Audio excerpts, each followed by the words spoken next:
Well, thank you, sir. Talk to you right here. I don't get them at the front. Yes, they'll have some. Sure.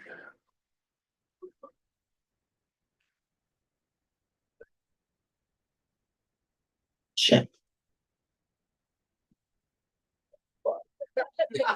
Sorry. No, kind of blocks the view. You stay there all the time. You give me the thumbs up when we're ready. We are good to go. Awesome. Well, hi, everybody. Thanks so much for coming out tonight in person and online. My name is Rayanne Van Beek, and I am very fortunate to be the coordinator for the Heritage Festival of Saskatoon. I've been doing this for a number of years, and you know what? I really enjoy it. What is a very special treat is the fact that I get to meet and introduce these fantastic artists that we have behind us. So I'd like to, I guess I should start out by saying it's the 37th annual Heritage Festival of Saskatoon.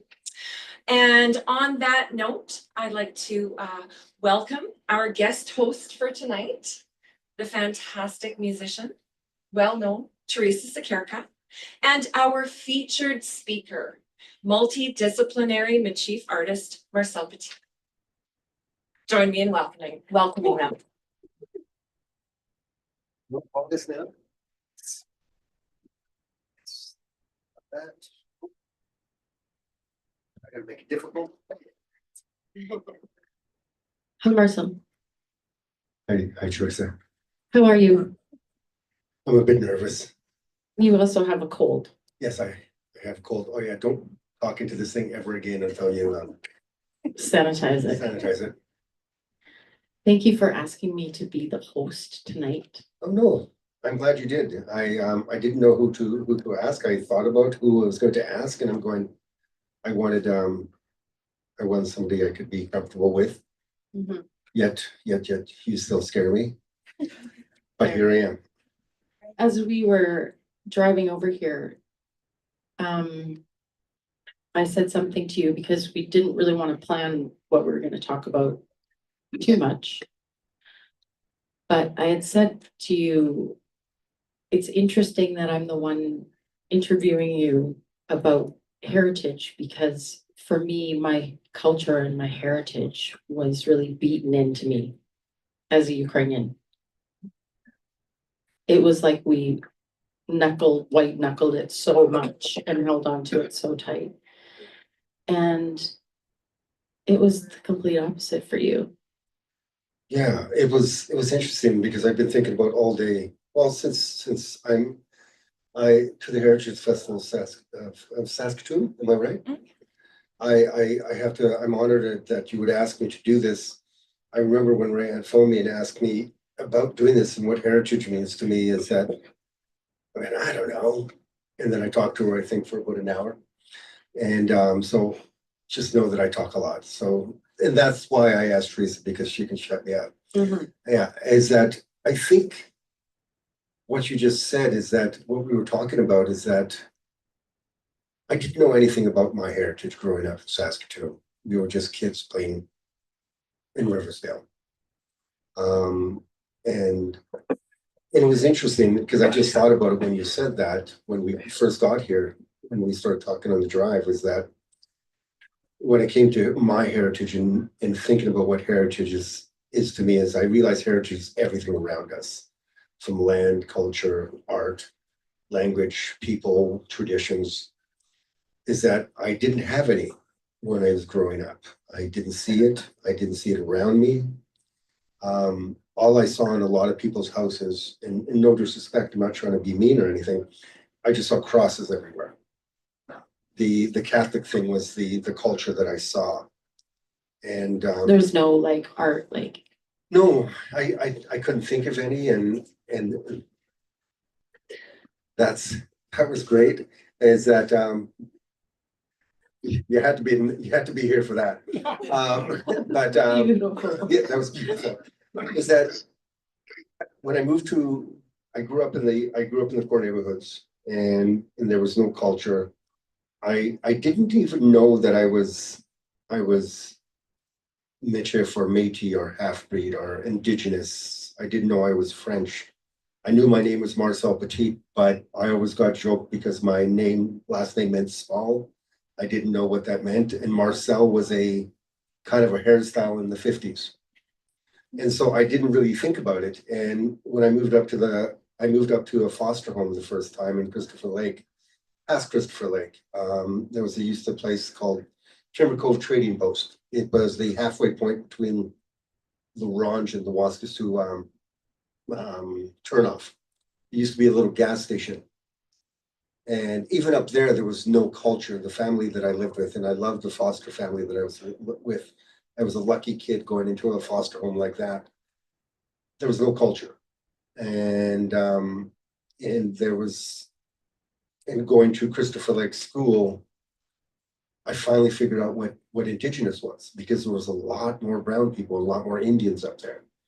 And they knew they were Indigenous. And growing up in Saskatoon, I don't think we cared about any of that. And it was also the first time moving to the north is when I discovered what racism was. Because down here, I didn't see it yet. I was too young. I didn't know I was poor. I didn't know that I was in the poor side of town, as they call it. And people disliked me because I was from the city and I was a nerd. And got good grades, and non-Indigenous people hated me because I was brown. And so it was kind of confusing, and still no culture.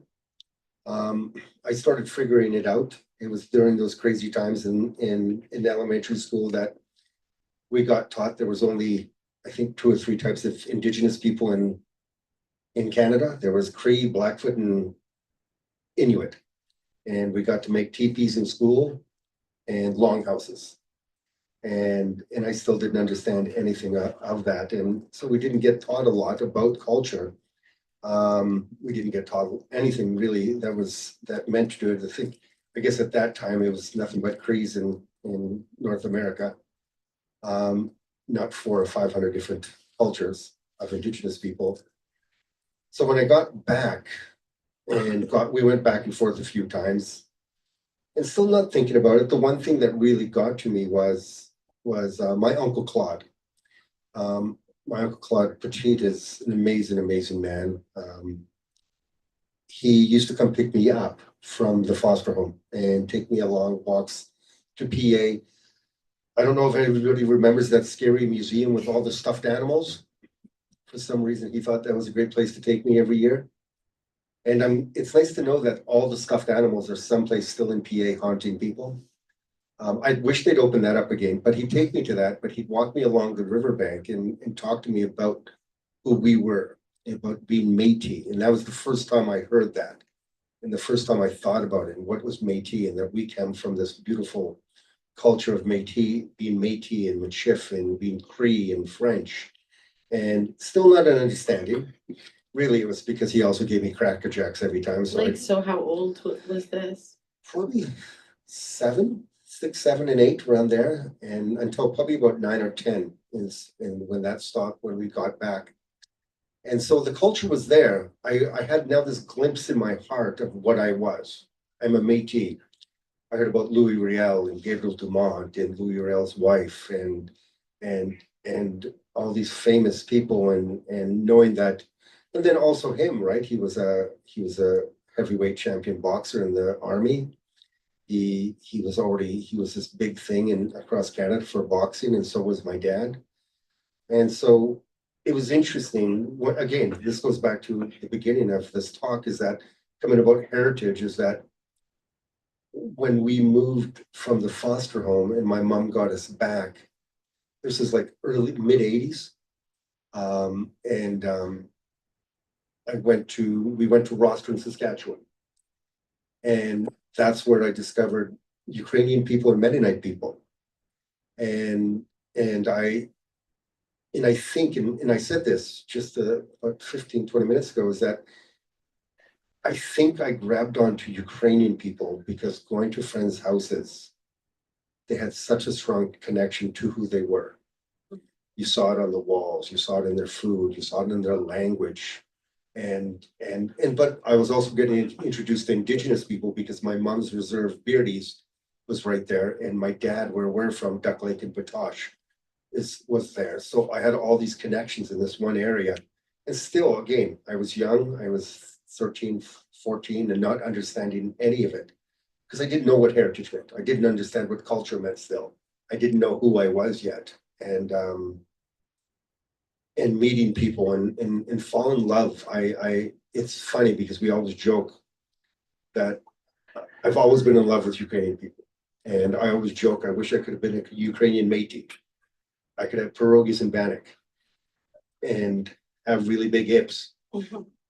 But I think that was the connection. And One thing I asked you earlier about, you said that, you know, when they would eat, there would be gatherings. And like one thing about the way that I was raised, there was always a prayer before the meal. So was that something that you did before you ate together? Like even though you saw the crosses on the walls, was that part of like the activity? no, there was no, I don't remember.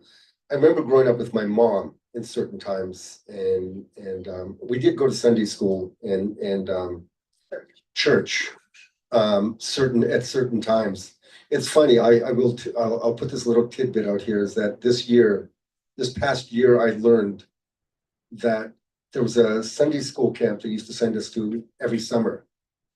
And I thought it was just a summer camp. And most summer camps, most summer camps in Saskatchewan are faith-based. And I'm going, so I remember winning once a red ribbon, because I could say the Lord's Prayer completely. And but it was funny. I finally learned this year that the camp we went to were for bad kids. And He didn't even know that he was considered a bad kid. I was with the bad kids. Great. But we didn't have any of that. Like even at my mom's house, I remember crosses everywhere. Even to when my mom passed away in 2006, if you went into her house, it was crosses everywhere, and Bibles and crosses. And she also, and I still have, she gave me one of her original Bibles when I quit drinking 22 years ago. She gave me the Bible to read. And I was always intrigued with the Bible and loved reading the Bible too. But we never did that. And that was, again, what we were talking about, is that I remember going to my friend's house in Saskatoon and I went to an authentic Ukrainian Christmas, and it was amazing. The food, the laughter. And that's the one thing that I can say culture wise was always there, is that when we went for Christmas on the reserve and went to everybody's houses, it was food and laughter. And I think that was the heritage and the culture that I found. And because I still didn't know who I was yet, but that culture of laughter and fun and food and eating and bannock and pierogies, and they had that big, I don't know what the dish is called, that's cut out bread, and that's in the middle of the but I just fell in love with all the food. And I think that was the thing that connected with me culture wise, is that I started figuring out that Ukrainian people and Indigenous people, we have that connection of a family and almost tribal that we can keep together. I want to share a small story. When I moved to Saskatoon, my family moved in 1989, and we had spoken just a few words of Ukrainian at home in Moose Jaw. But when we moved to Saskatoon, there was just a bigger community here. So there was a Ukrainian school. So I went to school, Ukrainian immersion school on the west side of Saskatoon, which was, you know, a lot different than the east side. And there was a real realization for me starting to speak Ukrainian fluently in grade 3 and realizing the partnership that I had with the Aboriginal kids, the Indigenous kids at that school, because the white kids would call us bohunks. And there was a lot of hatred towards us as kids. I didn't know what that word meant, but there was a partnership, and there was a feeling of just being safe together. So I feel you on that big time. And okay, my next question to you, so how old were you when you first went to a sweat or a powwow? Who took you, or how did you get there? I didn't know anything about anything Indigenous, anything at all until I think I was at Christmas. We talked about my first sweat. My very first sweat was on Beardy's. I didn't actually go into the sweat. How old were you? I don't even remember, but I remember my mom taking us there for Christmas. And I don't So think you it was. were like a teen or a kid? I'd say preteen. Is that no, even younger. I think I was probably about at least 7 or 8. And really all I cared about is because they had food laid out. I didn't know what the sweat was about. And I didn't know what it meant. I just knew there was food and I got yelled at to not touch the food yet. And so I remember that just because of that. And so I still didn't understand sweats or powwows. Didn't see a powwow. And I made that joke coming here is that when I was a kid, whenever I used to see the camping sign that looks like a teepee, I always thought that's where Indian people lived, Indigenous people lived. And when I got older, I'm going, oh, that's camping. Like the highway signs? The highway signs. And when I figured that out, I'm going, that's camping. Because whenever we drove into them and we didn't see any Indigenous people, I'm going, it's the Indigenous people. It's camping. And but as I got older, and it wasn't until, again, I spent a lot of years being a different kind of Marcel from about 14 to about 30. I didn't really think about culture. I knew I was proud to be Métis. I knew I was proud to be French and Cree. I wish I could have spoken both my language.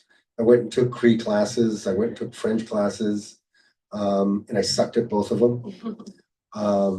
And it was as I got older and when I did quit drinking, I was about 31. I realized that at that point I really wanted to figure out who I was. And because I'm a firm believer, even with people that I work with, is that you need to find out who you are and where you come from to kind of finally go forward about who you are. And so I needed to find out both sides of my family. And my Uncle Claude was trying to get the Métis side and that French side, and my brother Roy was getting the Indigenous side on Beardy's. And it was quite interesting on both sides, is that when I started figuring it out, I also figured it out that I was trying to do it for the wrong reasons. I was trying to prove it to everybody that I was Métis. I was trying to prove to everybody who I was. And that was the wrong way about going it. And then so I started looking at all my uncle's stuff, and my uncle found out where the very first petite guy who came from France and where he's in southern France, and when he came up by the St. Lawrence River in Quebec, and I can't think of the town. It's like Yamagutski, something like that, Quebec, and then of course all the way down.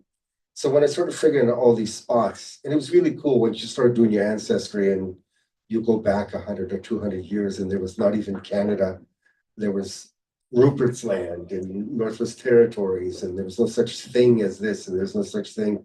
I'm still trying to figure out where Moosehead, Northwest Territory was.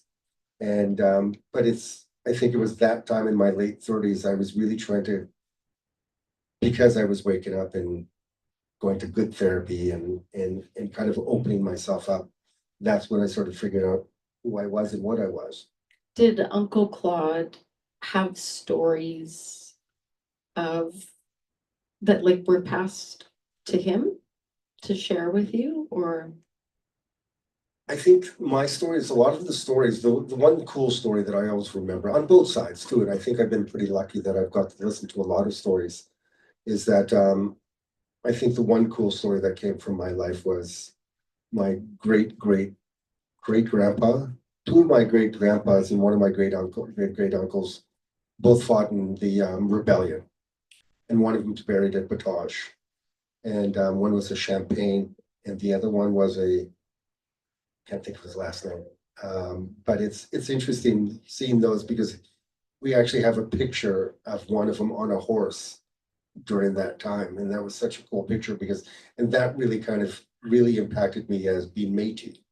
Going, there it is, right? And and I and I and I think those are some of the stories that I remember, like even on my mom's side, trying to find out who my because my cookum, Philomene Gamble, I was always been proud that she's the one who cut the ribbon for Wanaskewin. And so there's that story there, and her stories always makes me laugh because I didn't know a lot about her, and I knew how proud she was and how amazing woman she was. And she told me stories about how I met Chief Dan George with her, and Chief Dan George was this amazing, amazing Indigenous guy. And How old would you have been then? I was probably like, again, 6, 7, and I just remember meeting. If you guys know who Chief Dan George is that I remember meeting him, and this was when the old Line Titles building on 21st Street by the Bez was there. And we were walking to go meet him. And he scared the crap out of me because he looked like a scary old Indian man. And she told me to shake his hand, and I said, no, and she slapped me in the back of the head. So that's how I got to meet Chief Dan George. And she did a movie with him on Beardy's, with Donald Sutherland too. And so that was kind of cool. And so that was her kind of that's not her claim to fame because she did a lot of powerful things. But the thing that I learned about her from that time, which kind of opened me up to a little bit more about my heritage and where I was coming from, is that she had written a story for the Star Phoenix about talking about Wanaskewin, about how she was sold to a horse to a farmer by rostering from her dad. And I thought, what? And I thought, that's weird.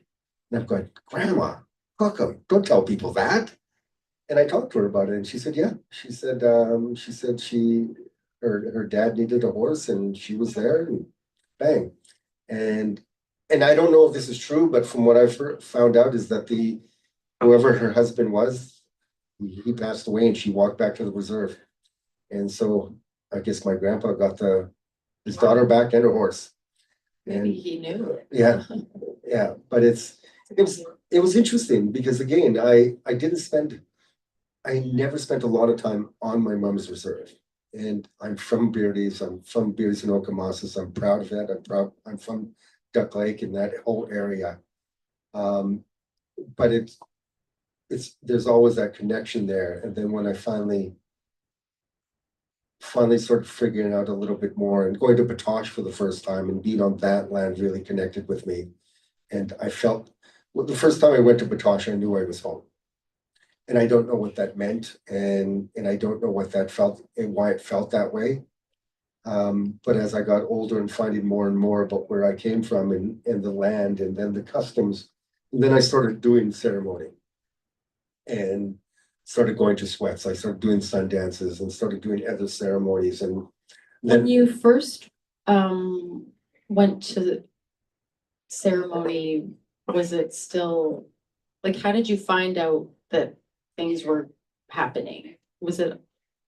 It was my mom and my brother. My brother and my family had already been doing ceremony for 10, 15 years before me. I never ever connected with ceremony. I was never a spiritual guy. I didn't claim to be. I wasn't a religious guy. I was a firm believer of this is my life and I make it as my own. And again, when I quit drinking, everything changed. My mom, it was interesting because my mom phoned me one time and she said, come up to Wapayton First Nation, which is about an hour past BA. And there's a Sundance happening. And my brother was there. My sister, Donna Lynn, was there. My brother Roy, my mom was there. And I believe about probably 10 to 15 other cousins were there. And I didn't know they were tricking me to come to a ceremony. And she said, well, you need this, you need this. Oh, look, you happen to have this. Look, we happen to have this. So I spent 2 days, my very first Sundance, terrified the crap out of me.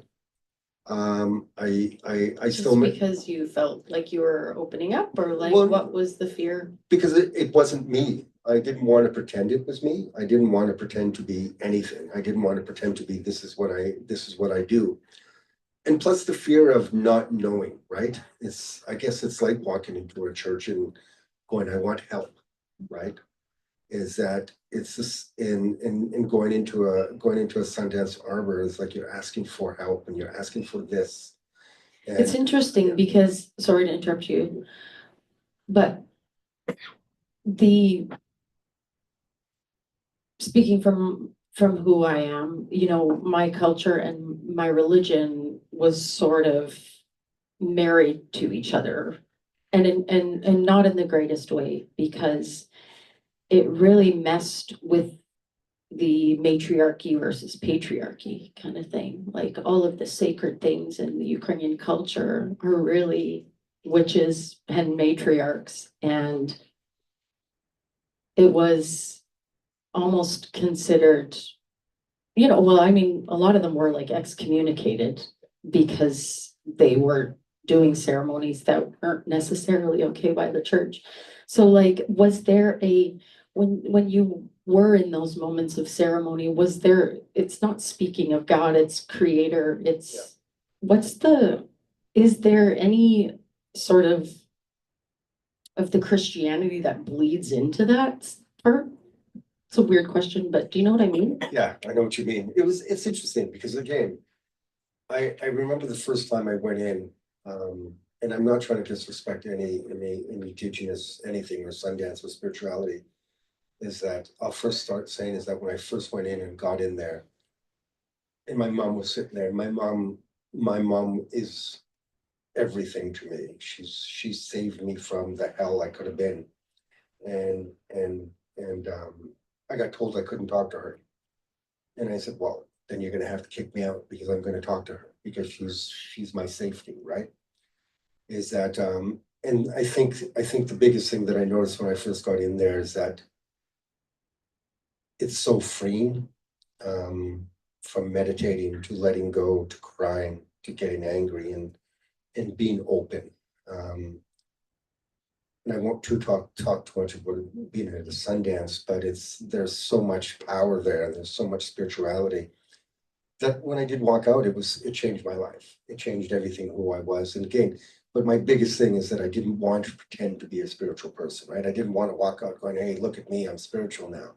And I don't want to ever pretend that. And that was huge. And what was your question? I completely left. Were there like in ceremony, if there's the bridge between Christianity and all, like, does it creep in at all, or is it like completely separated? No, I think it did. You saw that, and like no, you do see the impact that the church had on all of us, and you see that's got to be done this way, right? It's got to be left, right, left, straight, bang, bang, bang, and that always blew my mind. Is that because I'm going? I don't think that would have been really us in the first place. Right. Plus, we were hiding it for how long too, right? Is when I found out that they hid Sundances for how many years in the bushes, and I just got a story told about how they used to do sweats on beardies, that they used to do it under tables, and they put the hot rocks in big hot pans and put big sheets over top the tables so they could hide it from people, right? And so I'm trying to film that story because I need to get that story down, especially from a lot of older people that have these stories, is that knowing that these people who did these Sundances, like the Sundance leader I had, they were trying to keep these alive by hiding them, right? And keeping them in the bushes and hiding them from the Indian agents and hiding them from the government. It was interesting because the first 10 or 20 years that I started doing Sundances, and I don't know if it's just a coincidence, but every year we do a Sundance, there's always helicopters around. And I want to take it because we're in the north and there's a lot of forest, right?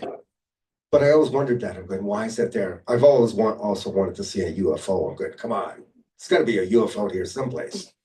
And but it was interesting. It's you see a little bit of that, and again, I don't know if that's part of my heritage, but I guess it is now, and it's part of my culture. Because again, growing up, I didn't have that. As I said from the beginning, my culture was a little bit more. It was strange because there was a lot of alcoholism, a lot of violence. was a lot of street stuff, a lot of other different things that were still could be considered culture, but it was the culture I knew, right? And it was interesting to meet this different kind of culture, meet myself, and finally go, okay, who am I? And knowing that I'm standing in the middle of a ceremony and going to sweats. I still don't like sweats, and I have to admit that. I don't like dark places. I don't like sweaty people touching me. And but I know they're beautiful, and I know they're good to do. And but I'm so glad that I do, when I do the sun dances, you have to do a sweat every morning and every evening. And I'm kind of going, okay, I've had my 4 days of sweats. There you go. I'm done for the year. And my sister, Donna Lynn, always tells me to go to sweat all the time. And even having, and even going to I have a pipe now that was given to me. And that's a hard thing for me too, because I'm scared of that pipe. Because I feel it wields so much, right? And not that I'm this deeply spiritual guy that can wave things around like Harry Potter and everything happens. And I hope nobody gets mad at me about that. There's something to be said though about the feeling that you get, I would imagine though. I would imagine. I think now that I'm a young 56 and I know who I am and I'm proud of being this person, and I found myself and I don't have to prove it to anybody. I do is that, and I'm not trying to prove it to myself anymore. Yeah. And is that I'm proud to be Cree, I'm proud to be French, I'm proud to be Michif, Métis, whatever we want to call it. And I'm proud to be from Beardy's, I'm proud to be from Duck Lake, I'm proud to be from that area that has so much history. And there's so much history behind my family. And it's like we talked about that the other day about when people say, come up to me, Marcel, you have no kids, and who's going to keep you going? I'm going, who the hell am I? I'm going, your legacy. My legacy. I get, God. I said, I'm not that important that my legacy has to keep going for the next 100, 200 years. I'm going, I hope people remember me in a good light and everything. And that's the everything that I've ever done. But I look back now and how long it took me to get to this point. I think when I finally turned 45, I finally realized this is it. This is who I am. This is what I'm doing. This is my life. I always tell the story about Maria Campbell, who I found out was my auntie, and yeah, her book's back there. Is that she's the one who really impacted me. Her, my Uncle Claude, and my mom about being proud of who I was as an Indigenous person and a French person and a Métis person. Is that I know, she said, you know who you are. Nobody can tell you. Not a card can't tell you who you are. And that stuck with me. And that stuck with me after. And I spent a few years after that still trying to find myself and going through ancestry and trying to, I'm going to prove.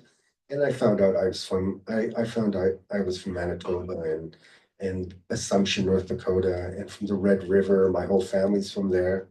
And so I found all these things, but I also didn't want to go out there and put it all over my Facebook and my social media. Look at me, because it really was nobody's business. And I also looked at it this way. I'm going, I got a pretty French name and I'm a pretty brown guy. And I'm going, so I said, I know what I am. And I looked at it that way, is that all those years of, I wish I would have had this when I was 7 and 8 years old. And did you and your siblings delve into it at different times, or was it kind of at the same collective time? I think different times. Roy was really trying to find my mom's side. He was the spark that. Yeah, he was the spark, and my Uncle Claude was the spark too, about going down both roads of journeys and going finding out who we were and where we come from, and where our names come from. And it's interesting because, again, going back 100 to 200 years, a lot of names are lost because of the Catholic Church, and but names changed. And finding out my grandma was a Sutherland, and then all these other names, and who I'm related to, and that I accidentally dated one of my cousins when I was younger, and probably a few more, because I'm going, oh my God, I didn't know that.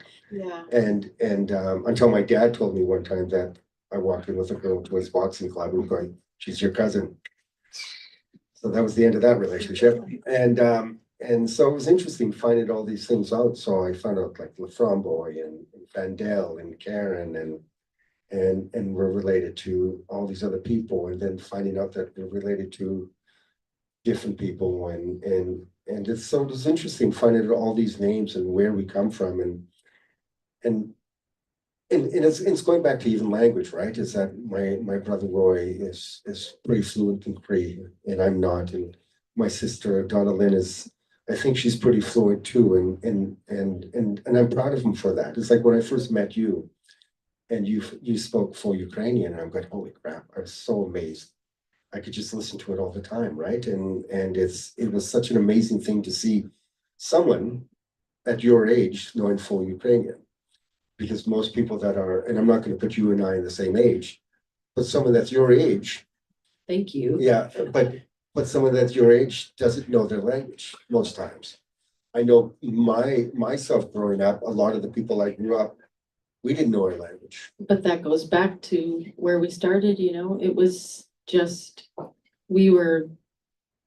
it was beaten into us. Like, it was absolutely imperative that we went to Ukrainian dancing, to Sum, which was like a youth group that was like the Brownies times 10, like very regimented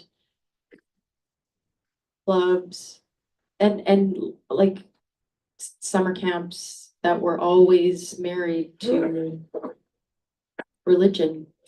And it's kind of interesting now, as my age, as I am, you know, in my 40s now, kind of trying to disconnect the two, because I feel like a lot of the sacred parts of being Ukrainian and all of the matriarchal stuff was just kind of squished down. So yeah, it's interesting. Yeah, it's, I don't know where it's headed. I don't know where you're headed either. Somewhere. But it was, I think the biggest thing when it came to it at the end of it too is finding out. Again, I wish I would have known this stuff when I was younger and knew about all this stuff. But I also, in one sense too, because I understand colonialism in residential schools and a lot of the stuff that were taken away from my mom and her mom, and also myself, is that in some ways I'm happy I didn't see that, because I think then I would have understood bigotry and racism quicker, and I wouldn't have enjoyed it as much, because when I got back to Saskatoon, I finally saw how awful Saskatoon was for itself. And then I'm so glad that I still didn't understand that I was poor. I didn't know I was poor growing up. But I started finally to see it, and it really opened my eyes, and it really made me proud to be again. I started seeing, that's when I started seeing a lot of people being proud to be Indigenous, and no, if I'm not thinking, because I just got an image of Adamant. If you guys know who Adamant is, the musician who used to dress like an Indigenous person. And I started seeing more of that. And then I started being proud of who I am. And I started working at the Friendship Center where my dad worked on Wall Street, and started working Folk Fest for the first time. And started going to folk fests and seeing different We were cultures. both the youth ambassadors Yeah. at different times. different times. But I was, yes, And so I we need to find those photos. we of need to you. find those photos. I was a skinny little brown kid, but they had me dressed in full Indigenous moose hide or deer hide. And I still, So sweaty. yeah, and I remember walking through the Midtown Mall, still not understanding my culture, who I was, right? But I'm going, at that point in my life, I think I'm sitting there going, proud to be Indian, proud to be Indian. That's so great. And then they gave me the pants after, and I used to wear the pants with the moccasins, and they were full moccasins up to my knee. I'd wear him to school with a muscle shirt on and look like a complete goof. Thinking I was cool. I also wore Miami Vice clothes back in the 80s too, so I wasn't that cool. Yeah. I think we should open it up for some questions for you. If there's anyone that would like to ask Marcel a question. Hello. No, or maybe not. We could just keep talking.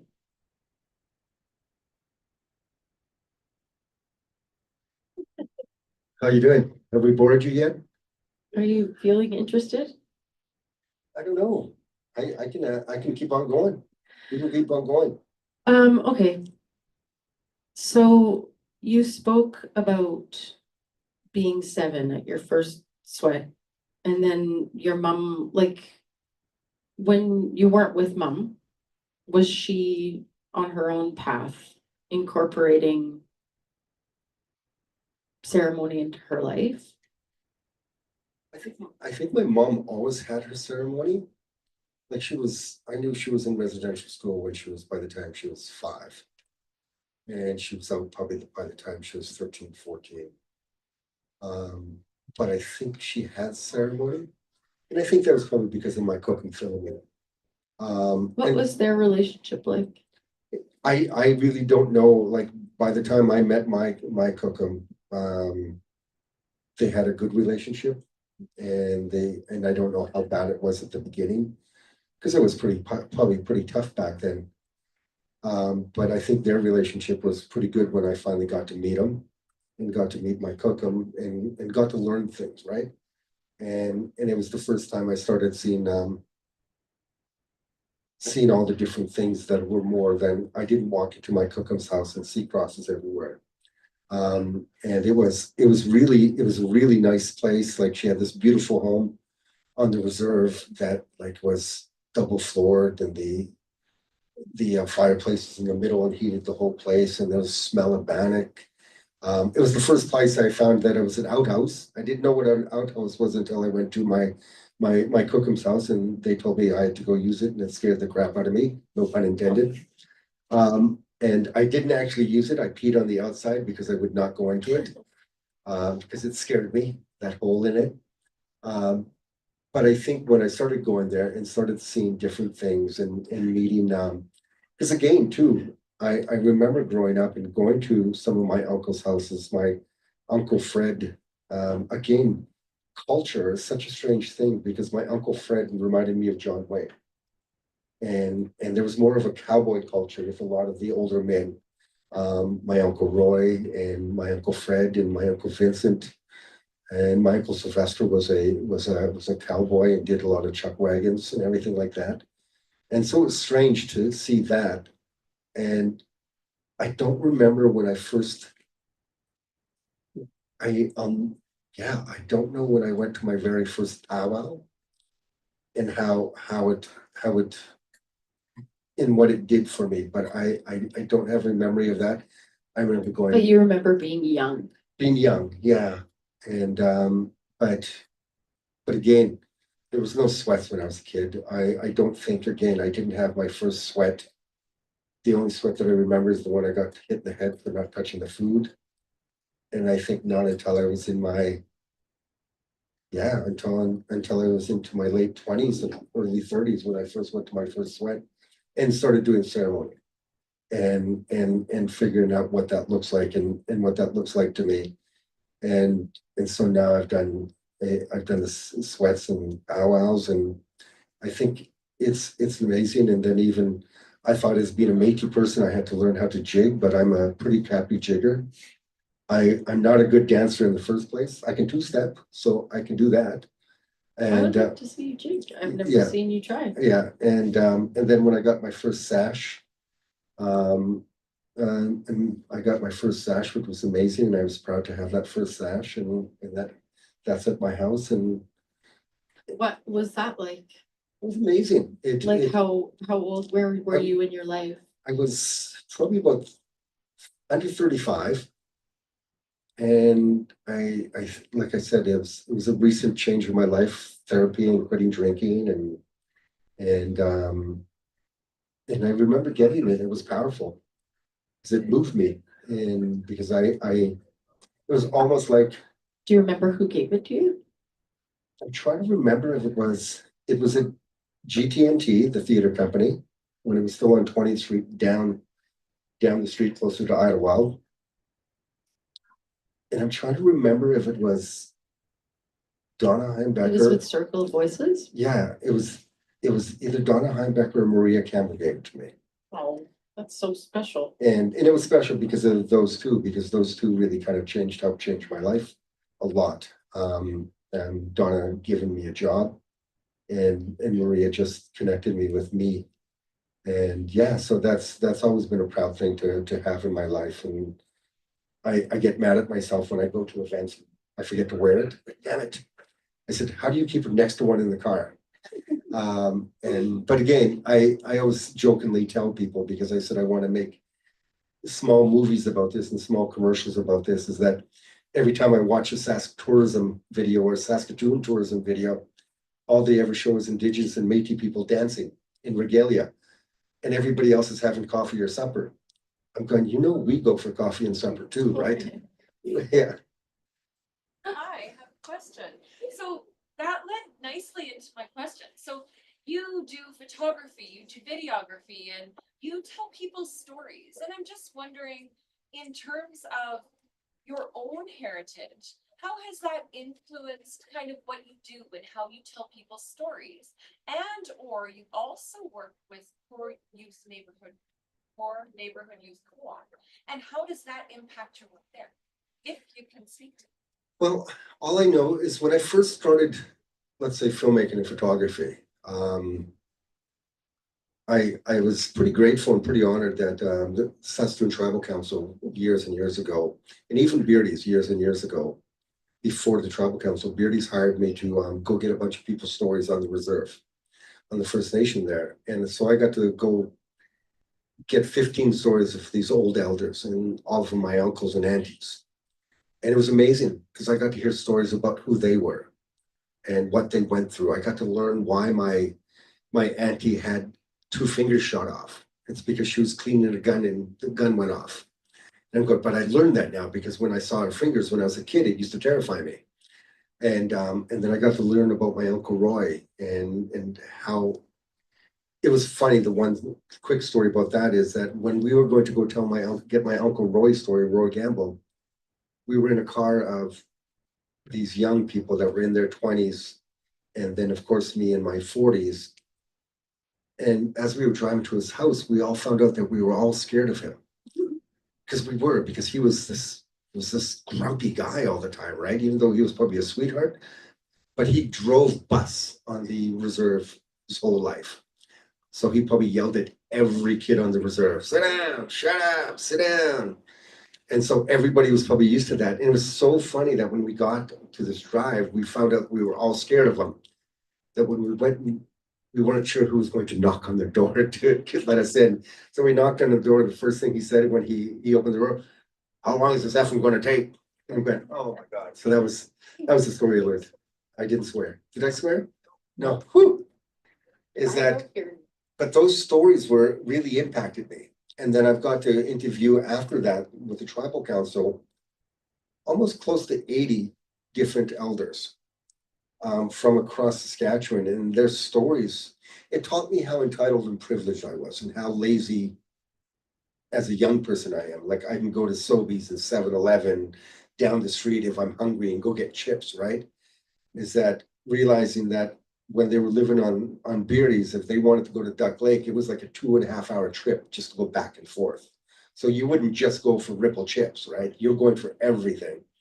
So hearing those stories and hearing how, I think what it taught me and it helped me with my life is it really showed, it taught me how to be grateful and understand how I have to be grateful for my body and for what I have. And even to be able to do things like this. A lot of people fought for someone like me to have a voice, right? From my mom to my dad to my uncle to my cookum as Philomene, is that the one thing that I know that my cookum Philomene and my mom taught me, even my sister Donna Lynn, they taught me to use my voice and be loud and make noise. And and I'm proud of that. And even with my dad and my uncle, they were loud and they were proud, right? Is that, but I'm glad I had all those people teaching me how to use my voice and got me to this place. But it also helped me listen to people. Because I remember one of the very first interviews I ever did was this beautiful old man, and I forget his name, but I remember sitting in front of him and I felt like such an ass because for a few minutes I was sitting there going, God, I'm hungry. What am I going to eat after? And this beautiful man's in front of me telling his story, but it taught me to listen and shut up, right? And I guess I should have listened to my mom and my foster mom 40 years. Shut up and listen. And that's the lesson it taught me, is that there's so many beautiful stories in there that we need to get. When I hear somebody's got an uncle or a grandpa or a grandma that's 100 years old and they're still alive, I tell them, go interview them. Go ask what it was like to be 8 years old. And every day at Core Neighborhood, you're saying that to the kids too. Yeah. And I want them to be grateful about who they are, right? And make them understand. And I think that was another big thing, becoming a filmmaker and a photographer, because photos are stories. Somebody's going to look at a photo from 100 years from now, and they're going to go, why are these people listening to these two? Who are these two? What are they about, right? There's a story in here. And that's what I try to teach young people from all the film classes and photography classes I've done. I've been grateful enough to have about 45 movies made with people that are under 20. And they're telling their story they want to, right? And making sure people understand that no matter who you are and where you come from, whether you're 12 or 14 or 80, your story is important. And as we were just saying, is that your story can help someone and can change somebody's life, right? If somebody out there has something going on similar that you'll touch them, and I want people to tell their stories and listen to them. And I think that's the one thing I loved about becoming. It was strange too, because when people started saying that I was becoming a storyteller, I said, I'm not a storyteller, I just tell things, and I tell bad jokes now and then. Is that I started realizing, it's like when we talked on the phone, right? It's like, oh my God, I do talk. But is that filmmaking has taught me to listen, to care, and to be grateful, and just enjoy the stories and have fun listening to them. It's like, I've listened to so many older people tell me stories about amazing things. The first time they saw cars, the first time they saw a radio. I had this one older elder on a reserve down south talk about how she broke a radio because her grandpa used to tell her there was cowboys in the radio, so she broke the radio looking for the cowboys. And I'm going to stories like that. And I heard a story about some guy tried to lasso a car because he didn't know it was a car. One of my amazing stories from my auntie on Beardy's was how I think my cookum or her great grandmother hid her under blankets because they saw a big eagle coming down, and it was the plane coming to pick up kids from residential school. And so that story always impacted me too, listening to that and the innocence about it and being hidden. So you don't, because she said when she got up and she got out, all her friends were gone and everybody was gone. And so stories like that always impacted me. But again, it taught me a lot about, I still didn't understand colonialism. I didn't. And again, we all didn't get taught at any age until later on about residential schools and the impacts that it had. Is that when I finally started learning about all that stuff and a lot about what a lot of people went through. And so I got to listen to that and I got to hear these stories. And so those really impacted me and figured out it helped me figure out who I was and how I got here. And yeah, it's been an amazing trip now that I'm a young 56, younger than Gord. You don't know who Gord is. Mind the webcam. Well, I want to say it is truly beautiful to see you being proud. Oh, is there another question? Yeah, go ahead. Oh, Gord. I'm not sure it's a question, but I get it. I've learned a lot from Marcel over the years. I'm grateful to get to know bits and pieces. And You tell me a lot of stories that I remember too. I remember when you went to Greece, when you were, or not Greece, Ireland, when you were 50. You were there, and I asked you, like, did people know you were Métis? You said, no, they thought I was Greek. Yeah. It was funny. I think I spent most of my life, everybody thinking I was Italian or Greek, and it was hilarious. I went to Ireland. I've gotten to a point that every couple of years I would take myself on a trip someplace and save money. And I've always had this connection to Ireland. There was something about Ireland until I found out that there's some Irish guy way down here in my genealogy that hooked up with some Indigenous woman. And that's why my mom has green eyes, and she is the only one who has those color eyes. So somewhere down there on my mom's side, there's some Irish guy. I said, hey, it's winter, 1908. and I was trying to think of a good date. I'm going, don't say 1985. But when I went to Ireland, it was so interesting because I'd walk around and again, this is ego speaking, right? You think people are going to pay attention to you and people are going to look at you and we're going to wonder who you are and they're going to ask you who you are. And I'm also 6'2", and I realize I'm a big guy, but nobody gave a shit about me. Oh, I finally swore. Is that yeah, nobody gave a crap about who I was. And I'd walk around and people thought, do they think I'm great? Do they think I'm Italian? They just don't care. They just don't care. And then the quick story, I was up at the tip of Ireland there in Belfast. And I was in a restaurant. I will tell you the story. I was eating in this restaurant and this server comes up to me, and shows you how small of a world and strange world it is. And I'm eating. She asked me where I was from. I said, I'm from Saskatoon, Saskatchewan. Our cook's from Saskatoon. He never came out, but it was like weird. Yeah, it's so strange. I'd probably find out it's my cousin or something. But yeah, but one thing I learned about European countries that I love is that every middle of the center of the city has a, what do you call it? Roundabout. Not a roundabout, the things that you go in that you sit in. Ferris wheel. Every center of town has a Ferris wheel. That's so cool. We should do that. Yeah, let's go. But yeah, thank you, Gordon. But yeah, it's interesting to get to this point and have all these stories. Because again, a lot of the stories I don't remember, right? My sister and my brother remember a lot more stories about us growing up. How we used to live by the Robin Hood big plant, and we used to try and break in as kids. We lived down First Avenue and used to go run through the. It's so fun driving in Saskatoon with Marcel. It's one of my favorite things because every single corner has such intense, sometimes really intense memories. And I love it so much. I used to take people on walks. You should do guided tours. Through Riversdale and Pleasant Hill and up and down the streets. And this is where I got beat up. This is where I got knifed. This is where I got drunk. I live right here. This is where me and my brothers drove into the telephone booth. Yeah. Then someone stopped Oh yeah. from going on 22nd Street. Oh yeah, I saved a kid that night. The old the 7-Eleven on 22nd Street when it was there. Unreal. Somebody left their kid in the car, and there used to be a phone booth right on the street before the sidewalk.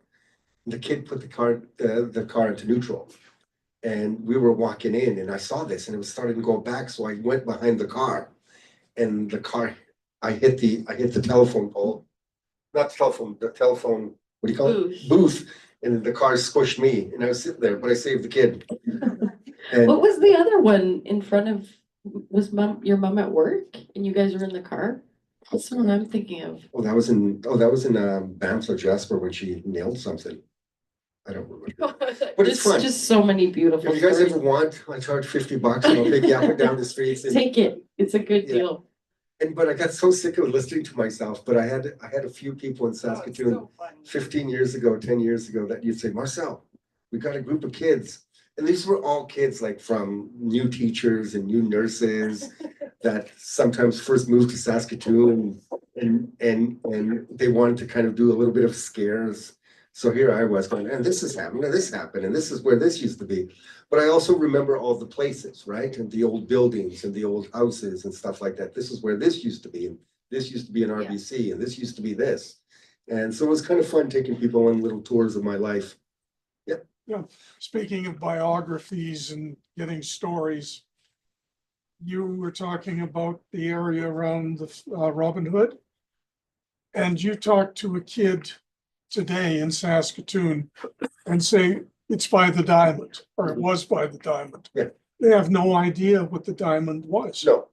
And that was the thing, is that it's, again, culture. It's such a strange thing, right? Is that I used to tell people about where the first bingo hall was in Saskatoon, and where the was the steakhouse where the bus terminal used to be. There used to be a steakhouse and a pool hall downstairs, billiards downstairs. And I used to get paid to be down there after hours for all the rich people, and I'd serve them drinks, and they'd give me cigarettes to serve them drinks. And I remember that as a kid, right? It was a steakhouse, and I never ever ate up in the top, but it was the first bingo hall downstairs, a billiard. But it's interesting going around this town is that was my culture, that was my heritage, is knowing all these places, right? And thinking that the Sturdy Stone was this magnificent, beautiful, strange building. And I still love the Sturdy Stone. It's so beautiful. And that, what is it? It's brutalist kind of architecture. And it's so, because Robin Hood's always going to be stick with me just because it was this tower that we tried to break into, right? And I also remember First Avenue because it's where I pushed a friend of mine off the roof because he asked me to. And I got so much crap, but I'm going, he asked me to. He said, push me off. So I pushed him off. Broke his arm, poor kid. And if he's out there, sorry. But it's all those things, is that speaking, because the more I thought about what's heritage to me, right? And what's culture to me, and what's all this mean, is that my culture, my heritage from the beginning of my time till now was so different and so strange and has changed so much. But growing up on the streets and growing up with certain people and growing up with certain things, is that was my culture and heritage. And remembrance, I saw on, I don't know if anybody's on Reddit, but on Reddit the other day, somebody asked us why we don't have a Chinatown in Saskatoon. I said, when we were a kid. And I said, but there was also a lot of Ukrainian restaurants down there too when I was a kid. And I said, the first part of 20th Street was Chinatown. And I said, it never happened because they were supposed to put the big sign up and everything. And it never happened. And I said, but you go down further, you had Ukrainian restaurants and the beautiful O&O drive-in that used to serve drive-through pierogies, right? And so it's places like that I remember, and that the culture was there, and the heritage was there. And again, I learned a lot about it and learned a lot about myself. And then throughout the years in Saskatoon, I learned about how much culture was in Riversdale, and from Ukrainians to Germans to Indigenous people to Asian people. We were all just there. I remember when I was traveling through Europe when I was younger, and I went to Prague, and I got into a cab and started speaking Ukrainian to this guy, and he was like, what the heck is going on right now? Are you Canadian? And I'm like, yeah, I'm Canadian. Like, why are you speaking Ukrainian? You're speaking a dead language. And like, it was so interesting, but I feel all the time that I've taken for granted that, I say it was beat into me, but I truly did take it for granted. And you really have helped me start to really appreciate that. Like when hearing me speak, that's not something that was available to you as a kid. And I just, I think it's beautiful that you get to make movies and take pictures and tell the stories. It was strange too, right? 5 minutes. It was strange because the things I learned a lot is, like, I learned the bad language, right? I haven't talked a lot. And you had music. And I had music. It's like I hadn't learned a lot about talked about a lot about my Alice and Jean-Marie, my dad's parents, right? Is that I spent a lot of time with them. my grandpa Jean-Marie introduced me to wrestling and Stampede wrestling. But I got to listen to him talk French all the time. I got to listen to him talk French. And to the point, I remember telling this story, is my mom got us back one year. My grandparents looked after me for a year in Domarie. And I guess I spoke full French. Is that when I got back to my mom, she had to kick the French out of me because I was speaking French. And it was so strange to know that that was in me, but they taught me a lot about it. They taught me a lot of the bad language. My grandma gave my grandpa a lot of shit. And that's twice I said that word now. But it was interesting that side, right? And my dad knew full French, and my uncle knows full French. And so it was strange to know all that. And to like you and me being proud of you speaking full Ukrainian. I remember I think I was in my late 20s, late 30s. A friend of mine's son, who was like 5 or 6 years old, spoke fluent Cree. And I was so jealous and I was so angry. I'm going, what's wrong with you? But I was also so proud to know that he had that. He has that connection to the language, right? He has that in him. And you can never take that away. Again, they tried to do it 200 years ago, but you can never do that again, right? And that's when I started taking Cree classes and French classes to try and learn basics so I can understand people. So I didn't just swear at you in French and Cree all the time, and which I still do. But it was interesting. It was again, this whole conversation getting to this point and understanding my heritage. It was like a 30-year journey of finding this. Cool. Thanks. Here comes Ryan. Everybody in webcam. All right. Oh my goodness. Thank you so much for being here, Marcel and Theresa, and everyone online and in the audience.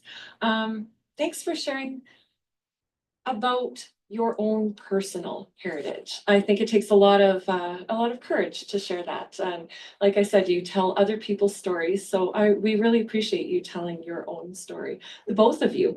Thank you again. This author event is sponsored by the Saskatchewan Writers Guild, along with their funding partners, Sask Culture and Sask Lotteries. We'd also like to acknowledge the Government of Canada, the City of Saskatoon and Sask Lotteries, the 33rd Street Business Improvement District, ProPrint, Saskatoon Media Group, 98 Cool, CJWW, 92.9 The Bull, and CFCR as sponsors of the Heritage Festival of Saskatoon. And you know what? At the very beginning, I did not read the bios of these two fabulous people. And, since we've been hearing about them, we've fallen in love with them. And if you want to know a little bit more about them, I just want to share this with you. Marcel Petit strongly believes stories matter. As an artist who's been capturing the world through photography and film for decades, Marcel focuses on capturing personal stories, exploring how they intersect with culture and society, and honoring the realism of humanity. And we've heard that in his stories here that he shares with us today.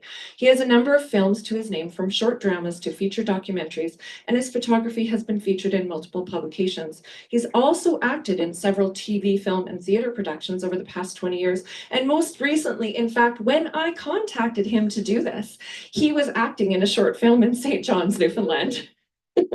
He's also had the pleasure to write and direct theater productions here in Saskatoon. And as I mentioned, Marcel also runs Core Neighbourhood Youth Co-op, an amazing youth organization. If you'd like to connect more and know more about Marcel, marcelpetit.ca. And now a little bit more about Theresa. One of Canada's most pure and honest voices, with the soul of a joyful goddess. Theresa Sokyrka has paved a unique career for herself in the last 25 years. A multifaceted musician, singer, songwriter, and Canadian Idol 2004 runner-up, when we were probably all first introduced to Theresa, has independently sold over 100,000 records, securing gold status on her first album, which also garnered a Juno nomination for Pop Album of the Year. Armed with a random trident of life experiences, she continues to hone her craft. And in the last 5 years, she has released several cover songs with Jesse Brown that have collectively earned over 9 million streams worldwide. So if you'd like to connect with Theresa. Spotify. Spotify, there you No. go. And please join me once again in thanking McNally Robinson for having us and thanking these two fabulous artists for sharing their stories and their time with us tonight. Thank you. Now I think, Jasper, if I'm correct, we get to just mingle about and or go around the bookstore and or, you know, personally just talk to these lovely people if we wish.